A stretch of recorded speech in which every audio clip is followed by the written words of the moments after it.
이것이 정치다. 네, 오늘은 뉴여의 수원대 겸임교수, 박완규 매트릭스 여론분석센터 소장, 그리고 양지열 변호사와 함께하겠습니다. 어서 오십시오. 네, 안녕하세요. 네, 이것이 정치다. 오늘은 좀 OX도 들고 뭐 오자 토크도 하고 그러면서 이 한 주간의 정치를 좀 짚어봤으면 좋겠습니다. 네, 먼저 말이죠. 이 정정섭 행자부 장관 거취 문제와 관련된 겁니다.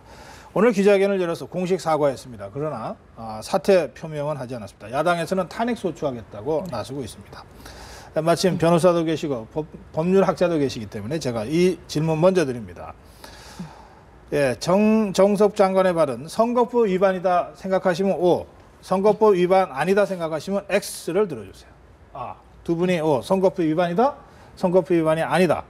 예, 위반이다부터 먼저 좀 들고 계시죠. 네. 위반이다부터 네, 간단하게 딱 이렇게 질문을 해보고 싶습니다. 새정치연합의 연찬회에 가서도 과연 그렇게 이야기를 했을까? 정말 총선 필승이라고 얘기를 했을까?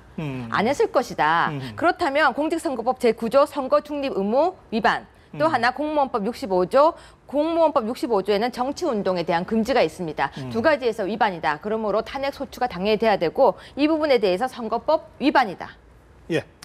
저는 사실 정치인으로서의 정정섭 장관의 행태에 대해서는 굉장히 실망을 금할 수 없습니다. 다만 근데 이 사람이 무슨 정치인은 아닌데요? 헌법학자이고 이제 정치학의 장관 정도면 사실은 그러니까 정무직 공무원이 정치인은 아닙니다. 알겠습니다. 예. 시정하겠습니다. 네. 선거법을 놓고 보자면 사실은 선거운동이라고 볼 수 있느냐, 그 자리에는 당사자들밖에 없었습니다. 그러니까 선거운동의 대상이 될 수 있는 사람들이 없었기 때문에 선거운동으로 보기가 어렵고 정치적 중립 의무 부분은 사실은 선례가 없습니다만은 문제는 선거 결과에 영향을 미치는 행위이냐, 아니면 부당한 영향력을 행사했다고 볼 수 있느냐.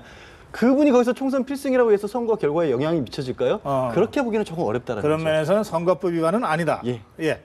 뭐 저는 변호사도 아니고 학자도 아닙니다만은 일반인의 시각에서 볼 때 만약 거기에 하위직 공무원들이, 일반 공무원들이 가서 새누리당 총선 필승 이랬으면 가만 놔뒀을까요? 다 아마 선거법 위반으로 엄히 처벌하자고 그랬을 것 같습니다. 새누리당이라는 말은 안 나왔답니다. 새누리당은 새누리당 의원님들이 모인 공간에서 그래요. 그렇습니다. 그래서 아마 일반인의 시각에 봐서도 선거법 위반의 혐의가 아주 짙은 것으로 이렇게 봐야 할 것 같습니다. 이 법률가 두 분이 서로 이 법률 적용과 관련해서 지금 약간 엇갈리는 입장을 주셨는데 좋습니다. 내려주시고요.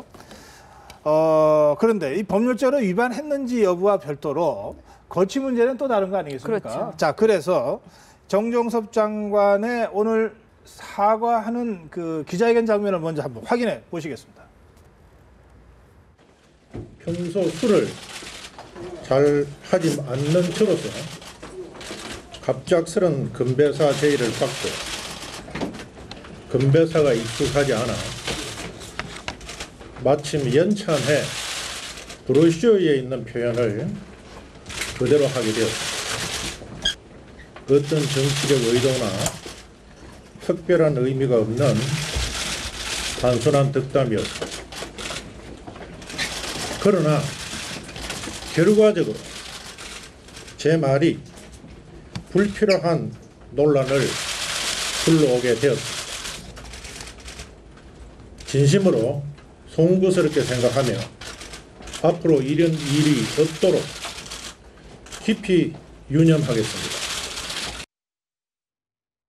네, 지금 이 사과를 하는 기자회견 장면을 보셨습니다. 그리고 기자들의 질의가 있었는데 사퇴 의사가 없는가라는 질의에 대해서는 소임을 충실히 다하겠습니다라고 하면서 분명히 사퇴 의사 없다고 하는 점을 분명히 했습니다. 질문 드립니다. 뭐 법률 위반 여부에 대해서 각자 판단하시고 법률 위반 여부까지 포함해서 이렇게 사과를 할 정도로 스스로 부적절한 처신과 행동을 했다고 인정한 상태입니다. 장관직을 사퇴해야 된다고 생각하시면 O를 들어주시고 사퇴할 필요 없다고 생각하시면 X를 들어주십시오. 세 분 다 뭐 법률 위반 여부를 떠나서 사퇴해야 된다. 일단 저 상황에서 국가공무원법 위반 여부는 들고 말씀해 주십시오. 국가공무원법을 위반했다는 부분은 명색이 보입니다. 그러니까 특정 정당을 지지해서는 안 된다는 의무를 위반했고, 아까는 선거법만 물어보셨기 때문에 법 위반이 아니라고 했고요. 지금 내년에 총선을 주관해야 될 분이 저 자리에서 왜 새누리당이 연찬회에 참석했다는 것 자체부터가 모순된 일이고요. 거기서 총선 필승이라고 하는 것은 주체를 명확하게 밝히지 않았다 해서 누가 봐도 이것은 누구를 지지하는 거거든요. 알겠습니다. 지금 임기 후반기를 시작하는 박근혜 대통령에게 이건 상당한 부담이자 악재일 수밖에 없습니다. 그래서 일단 뭐 법 위반 여부를 좀 차치하고라도 네. 이렇게 부담 주는 행동을 하신 분은 스스로 거취를 분명히 한 것이 옳다고 생각합니다. 네, 그럴 의도가 없었다라고 하지만 우리 법률에서는 의도와는 상관없이 결과를 중시하기 때문에 아까 변호사님도 말씀하셨지만 국가공무원법은 65조는 분명히 지금 위반을 한 것이 정말 분명합니다. 그래서 그 자리에 계속 계시기에는 적절치 않다. 그렇게 봅니다. 알겠습니다. 내려주십시오. 뭐 정치권이 늘 이런저런 사건 사고로 뒤숭숭하거든요. 네. 새정치연합에서는 말이죠. 이 허영일 부대변인이 SNS에다가 박근혜 대통령 이번 이제 그 남북 긴장을 완화하는 그 타협을 이끌어낸 데 대해서 글을 남겼습니다. 대통령, 대한민국 국가수반이신 박근혜 대통령께서 정말 큰일을 하셨다 하고 바로 그 다음에 조선민주주의 인민공화국 김정은 위원장께서도 어려운 결정을 하셨다. 두 분 다 존경한다. 그런데 박근혜 대통령님을 더 존경한다. 이렇게 글을 올렸습니다. 이게 논란이 되니까 이 부대변인직을 즉각 사퇴했는데요. 이것으로도 논란이 가라앉지 않자 이정걸 원내대표가 당적 제명을 검토하겠다 이렇게 나섰습니다. 질문 드립니다. 허영일 전 부대변인입니다. 당적 제명 해야 되는가 말아야 되는가. 해야 된다고 생각하시면 O를 드시고요. 그럴 것까지는 없다고 생각하시면 X를 들어주십시오. 그럴 것까지는 없다. 예. 이미 사퇴를 했고 네. 그리고 뭐 굉장히 부적절한 그런 발언이었습니다만은 이미 네. 사과도 했고 사퇴도 했고 한 마당에 당적 제명까지는 너무 과한 조치가 아닌가. 예, 왜냐하면 예. 당적 제명을 하게 되면 이제 뭐 영영 새정치민주연합으로 돌아오는 것이 아마 불가능할 것입니다. 그래서 뭐 좀 자숙의 시간을 갖고 그런 시간을 이렇게 보내면서 예. 다시 한번 좀 본인이 제기할 수 있는 기회를 줘야 되지 않을까 예. 싶습니다. 조선민주주의 인민공화국이라고 국제법상 인정하지는 국가로서의 지위를 부여하셨어요. 지금 우리 법은 그걸 용납하지 않습니다. 우리 헌법은 한반도는 우리 대한민국의 영토라고 보지 네. 그쪽에 국가로 인정하고 있지 않습니다. 그래서 이것은 지극히 부적절한 이 발언이고 새정치연합이 있을 안고 수 가기에는 너무 큰 위험입니다.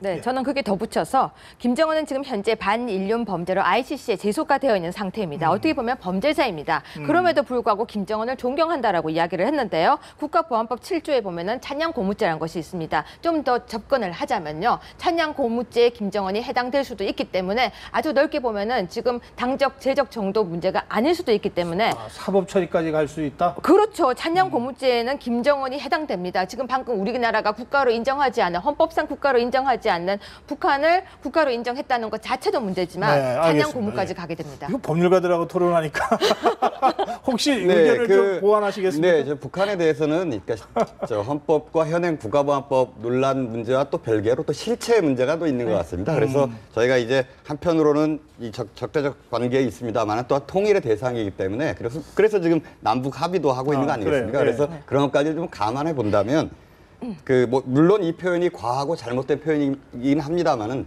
새정치민주연합에서 제적까지 할 정도인지에 대해서는 새정치연합에서 좀 판단할 문제가 아닐까. 근데 소장님 생각합니다. 지금 현재 우리 2명의 군인이 발목까지 이렇게 부상을 당한 상태에서 그 와중에 존경한다는 말까지 한다는 건 저는 정말 적절치 못했다고 생각합니다. 법적인 문제를 떠나서 너무 적절치 못한 문제를 했기 때문에 대변인입니다. 대변인입니다. 본인이 하는 말은 새정치연합의 바로 목소리입니다. 본인의 신분과 그 적절치 못한 얘기를 했는데 새정치연합에서 그 정도 적절한 조치는 전 해야 된다고 생각합니다. 그래요. 예. 차이를 확인하고 다음 문제로 넘어가겠습니다. 네. 예. 이제 남북 합의와 관련해서 또 몇 가지 질문을 드려야 되겠는데요. 사실 그 며칠 전까지는 이러다 전쟁 나는 거 아닌가 이렇게들 걱정을 했습니다. 그런데 극적으로 타결을 했고 그 타결 전 과정에서 우리 정부의 주도성이 관철됐다. 뭐 이런 평가들이 좀 나오고 있는 상태입니다. 자, 그래서 이번 고위급 접촉에서 나온 6개 항의 합의문 이것을 여러분들은 어떻게 평가하시는지 이번엔 점수를 좀 주십시오. 이거 몇 점짜리 합의문이다. 아예 점수로 100점 만점에 몇 점 이렇게 좀 써주시기 바랍니다. 물론 이 타협 합의라고 하는 것은 상대가 있기 때문에 뭐 우리가 다 잘한다고 해서 뭐 좋은 점수가 꼭 나온다는 거 아니고요. 이게 좀 합이 맞아야 되고 그런 여러 가지 점들은 있겠습니다만 그래도 전체적으로 우리 정부와 대통령이 주도했다고 보면 이 점수, 합의문에 대한 점수는 이번 과정에서 보여준 대통령에 대한 점수일 수도 있습니다. 이 사안과 관련해서는. 자, 들어주십시오. 75점, 85점, 90점 이렇게 나왔네요. 자, 75점부터. 네, 저는 생각보다 낮은 점수를 들었는데요. 네. 왜 낮은 점수냐면 낮은 점수여야만 한다고 봅니다. 왜냐하면 외교 관계이잖아요. 그러니까 이게 어떤 사과라든가 명백한 재발 방지라는 표현이 명확하지 않은 걸 두고 여기에 대해서 부족하다고 하는 말씀들이 많은데 원래 그렇게 될 수밖에 없는 것이 적대적 관계에서의 해결책. 그러니까 이번 합의 자체가 아주 긴장 관계에서 그걸 탈출하는 데 의의가 있었기 때문에 기본적으로 낮은 점수를 받고 가는 게 오히려 더 맞는 상황이었다고 보는 겁니다. 앞으로 잘해서 점수를 더 높여야 되는 거다? 점수를 너무 높이는 것도 이상해지는 거예요. 사실 완벽히 이길 수 있는 관계는 아니기 때문에.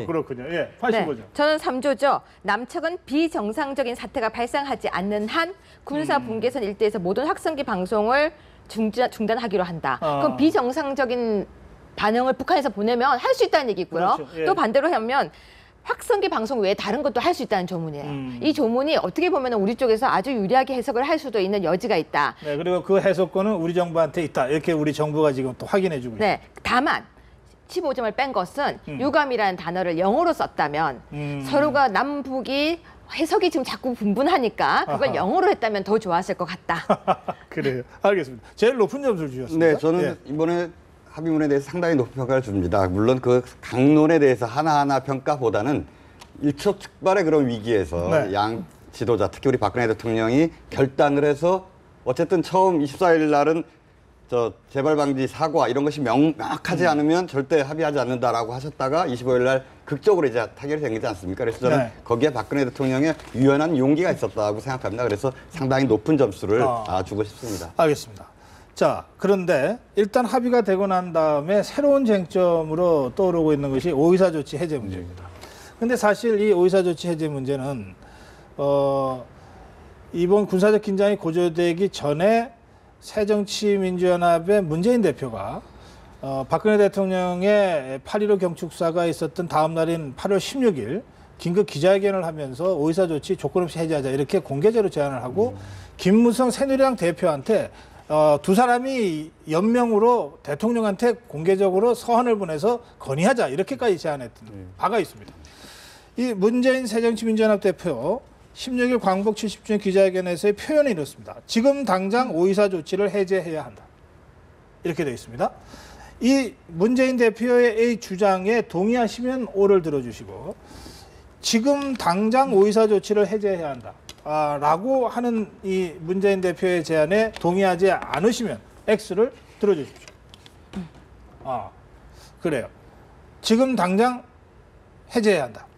오이사 조치는 사실상 천안함 폭침 사태 이후에 저 대북 제재 방법으로 모든 지원과 교류를 중단시킨 겁니다. 근데 이번 합의문에 보면 이미 이제 당국 회담도 들어가 있고 또 적십자 실무 회담도 하고 다양한 분야에서의 민간 교류까지 하게 되어 있습니다. 그래서 이 합의문이 지켜지게 되면 사실상 오이사 조치는 이제 사실상 이제 해제된 것으로 그렇게 이제 오이사 간주해야- 조치 해제와 관련된 네. 별다른 협상 없이 네, 이번 그렇습니다. 합의문만 지켜진다면 네. 조건 없이 해제해야 한다 이런 주장이시군요. 네, 그렇습니다. 이번 합의문은 분명히 이번 지뢰 사건에 대한 합의문이고요. 그리고 북한의 도발에 대한 합의문이었습니다. 그리고 오이사 조치와는 전혀 상관이 없다고 저는 생각합니다. 오이사 조치를 하고 있기 때문에 그나마 북한이 저렇게 긴장하고 있을 것이다. 풀고 나면 또 다른 어떤 모습을 보일 수 있을지도 모른다. 절대 해제하지 않아야 한다. 절대 그러면은 우리 정부가 지금 오이사 조치 해제의 선행 조건으로 북한한테 공개적으로 사과하고 재발 방지 약속하고 피해자 처벌해라, 책임자 처벌해라. 이 선행 조건이 충족되면 오이사 조치 해제 문제 논의할 수 있다 이렇게 돼 있는데. 그렇죠. 그런데 예. 핵까지 들고 나와야죠. 아. 핵 부분까지 이제는 딱 끄집어내고 테이블에 올려서 핵까지 너희가 포기해라. 우리도 그만큼 하겠다. 지금 정부가 얘기하는 것도 부족하다 이런 말씀이세요? 네. 그래요. 예. 외교 관계를 풀어나가는 거는 저는 큰 고래나 아니면 참치 정도 되는 생선을 해체하는 과정이라고 생각을 합니다. 근데 거기서 이 오이사 조치라는 게 사실 이명박 전 대통령이 일방적으로 내걸었던 거잖아요. 네. 어떤 협상이나 이런 결과물이 아니었단 말이에요. 아하. 그러면 사실을 오이사 조치를 자꾸 걸어놓은 순간부터 걸림돌을 자꾸 우리가 쌓아가는 거예요. 아하, 예. 이미 합의문에 나왔듯이 이번 합의에 있어서도 상당 부분 진척이 돼 있고 결과 진전이 되다 보면 예. 자연스럽게 녹아버릴 수 있는 것인데 그걸 굳이 걸어나오고 들고 나오고 다 없애자고 하는 바람에 오히려 걸림막이 된다라고 저는 생각을 합니다. 그래서 어떻게 하자는 겁니까? 그렇게 됐으면 어떻게 그럼 보면 조건 없이 말씀드린 우리가 것처럼 그냥 내려놓자. 내려놓는다기보다는 그렇게 어느 순간인가는 우리가 그게 있었던가 하는 상황이 될 거라는 거죠. 예. 근데 왜 X를 드셨어? 그럼 O를 드셔야 되는 거 아니에요? 아니죠. 오이사 조치를 당장 해제하라는 식으로 나오면 왜 그런 책 있지 않습니까? 코끼리를 생각하지 마라라고 하듯이 오이사 조치 해제하라 하면 자꾸 그게 오히려 더 걸림돌이 될 그것이 거라는 오히려 거죠. 걸림돌이 된다? 그거를 생각하지 않고 지금 이번 합의의 어떤 기본적인 사항만 충실하게 지켜나가도 어느 순간 우리가 그런 게 있었던가 그게 외교라는 거죠, 사실은. 스텝 바이 스텝으로 그렇죠. 지금에 충실하면 어느 순간 오이사 조치 해제가 자연스럽게 그럼 될 수 있다. 자연스럽게 먹음직스러운 참치회가 돼 있을 겁니다. 그렇군요. 예, 네, 하실 말씀이 있네요. 네, 오이사 조치와 관련해서 그동안 정부는 그 책임자 처벌, 사과, 재발 방지 약속 네. 이걸 해야 이제 오이사 조치를 해제하겠다 그래요. 예. 이러지 않았습니까? 그런데 이번에 지뢰 폭발 사고와 관련해서도 그냥 유감 표명으로 사실 이제 다 넘어간 거기 때문에 저는 거기에 어떤 오이사 조치와 관련된 단초가 있지 않겠냐. 즉 천안함에 대해서도 북측에서 충분한 좀 유감 표명 정도 그럼 하고 지금까지는 북한이 천안함 폭침은 자기들 소행이 아니라 그랬죠? 그런데 그렇습니다. 네. 거기서 지금 이번 합의와 같은 수준의 포괄적 유감 표명이라도 한다면 네. 그럼 그건 어쨌든 조건 없는 해제하고는 다른 거네요. 그렇죠. 지금 뭐 제가 그러면 말씀드린 X를 것도 드시고 아니요, 제가 말씀드린 것도 저는 이제 해제를 해야 하고 해제가 사실상 진행되고 있다. 진행되고 그런 말씀을 있다. 이제 사실 한 겁니다. 이번에도 회담 진행 도중에도 대통령께서도 명확히 사과와 재발 방지가 없으면 합의 안 한다고 하셨지만 그래도 유감 표명과 그다음 어떤 식으로든 넘어가셨지 않습니까? 그게 외교라는 거죠. 사실. 그래요. 알겠습니다. 예, 내려주십시오. 이게 뭐 이 칼로 무자르듯이 할 수 있는 문제는 아니다. 예, 그러니까 참 OX 하나만 둘 중에 하나만 선택하라 그러니까 좀 답답하시겠네요. 네, 그렇습니다. 뭐 어쩔 수 없습니다. 네. 근데 이제 이번 그 남북 관계의 긴장을 해소하는 과정에서 우리 박근혜 대통령의 리더십과 또 북측이 어쨌든 이게 협상으로 긴장을 완화시킨 거기 때문에 상대방이 있는 거 아닙니까? 그럼 상대방이면 박근혜 대통령의 상대라면 뭐 황병소나 뭐 김용건이 아니겠죠. 결국은 김정일 제1위원장이 상대가 될 겁니다. 그래서 저희가 이 질문을 준비했습니다. 이번에 보여준 박근혜 대통령의 리더십, 이것을 어떻게 표현하실 수 있겠는지, 이건 뭐 점수가 아닙니다. 5자로 한번 딱 요약해서 정리를 해주시면 좋겠습니다. 또 김정은 제1위원장의 리더십도 5자로 그 특징을 한번 보여주시면 좋겠습니다.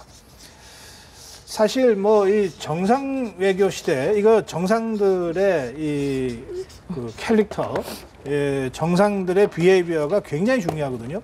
그러니까 남북 간에도 결국은 우리 대통령과 저쪽에 이 지도자의 최종적 결단으로 풀릴 수밖에 없는 대목들이 많이 있기 때문에 저는 두 사람의 리더십의 성격이 향후 남북 관계를 전망하는 데도 매우 중요하다 이렇게 생각합니다.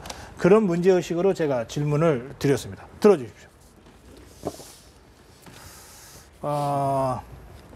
말 바꾼 용기, 자화자찬형. 말 바꾼 용기는 박근혜 대통령에 대한 네, 겁니까? 그렇습니다. 네. 어떤 뜻입니까?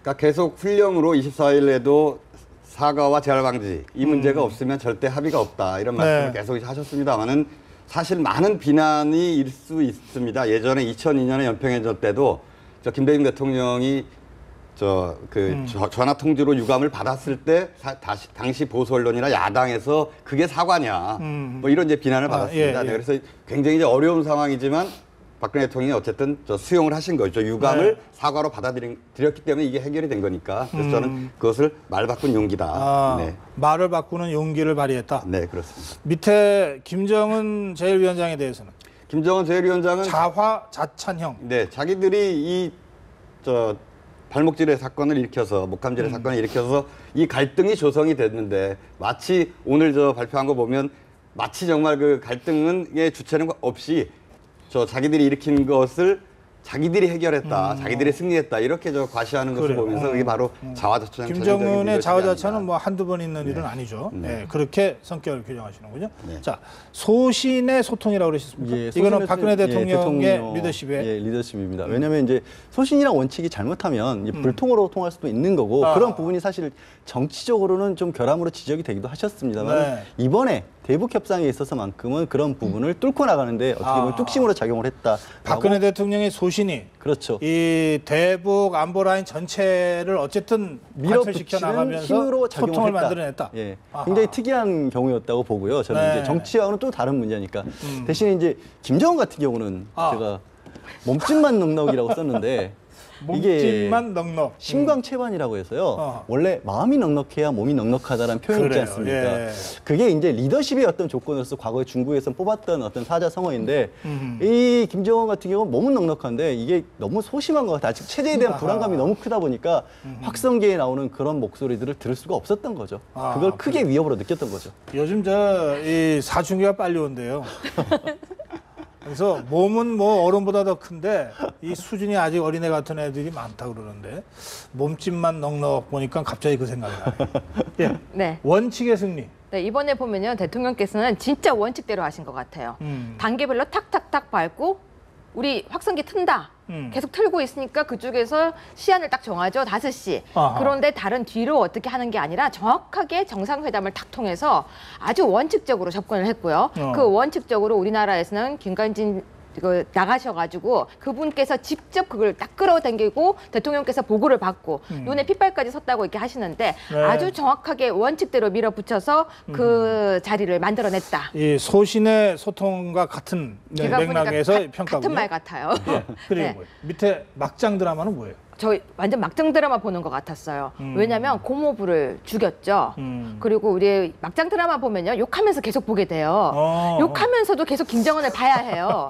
그리고 보면요. 또 뭔가 가지고 자기가 뭔가 부족하니까 뭔가 꼼수를 쓰면서 우리 옛날 막장 드라마에 점 하나 붙이고 나와서 다른 여자가 되고 막 그런 것처럼 김정은도 거의 그런 모습을 보여줘서 제가 볼 때는 막장 드라마다. 점 하나 붙이고 다른 여자가 됐다는 게 뭐예요? 그 드라마예요. 아내의 유혹이란 드라마에서요. 갑자기 죽었다고 하더니 점 붙이고 나타났어. 나는 다른 여자다. 이런 드라마가 참. 있었거든요. 알겠습니다. 예, 이 드라마도 좀 봐야 시사를 내려주십시오. 예. 이번에 이제 이 박근혜 대통령의 리더십 또 김정은 제1위원장의 리더십에 대한 그 성격 규정을 좀 해봤는데요. 사실 이번에 많은 국민들이 불안해하면서도 또 든든하게 생각했던 부분이 있습니다. 우리 젊은 이 청년들이 전역을 앞두고 있는 이 젊은 군인들이 50여 명이나 넘게 나 이 상태에서는 제대 못한다. 내가 그래도 제일 경험이 많은 선임인데 사태 종료될 때까지 내 군에 계속 있겠다. 이렇게 선언들을 했습니다. 그래서 이거 우리 젊은이들이 좀 너무 나약한 거 아닌가. 이게 좀 안보 불감증이 아닌가라고 걱정했던 어른들을 참 무안하게 했어요. 이 새로운 이 안보, 신안보 세대의 출현. 예. 이렇게 아주 중요한 어떤 변화로 우리가 이번에 이 젊은 세대들의 태도들을 봤는데 말이죠. 이들에게 뭔가 한 말씀을 해주신다면, 이게 오늘 마지막 질문이 되겠습니다. 이들에게 뭔가 한 말씀을 해주신다면 너무 길게 하시기 어려우니까 7자로 해주십시오. 7자로.